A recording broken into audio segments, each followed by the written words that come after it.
un atelier vient de se tenir sur le développement durable au profit des collectivités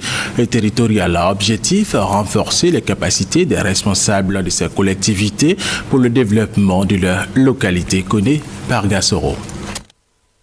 La Côte d'Ivoire, à travers le ministère de l'Environnement, de la Salubrité urbaine et du Développement durable et sous la conduite du Programme des Nations Unies pour le développement PNUD, a obtenu le financement du Fonds de l'Environnement mondial, fonds qui permettra la préparation des contributions nationales dans le cadre de l'accord international post-2020 sur le changement climatique. Le 5e rapport de tous les experts qui interviennent dans le changement climatique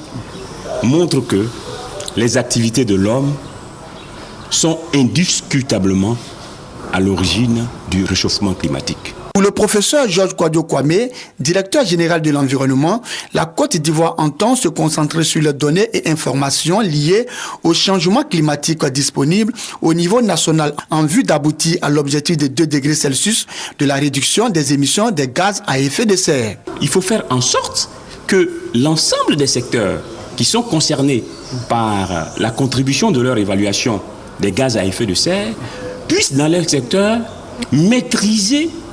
les éléments qui vont leur permettre de donner à la Côte d'Ivoire les outils de la négociation. Selon Raoul Kwame du Bureau du changement climatique, pour obtenir de meilleurs résultats dans le cadre de ce projet, des consultations doivent être menées à travers des ateliers avec les parties prenantes, mais aussi la révision et l'élaboration du rapport définitif de ces contributions doit être soumis à la Convention cadre des Nations Unies sur le changement climatique.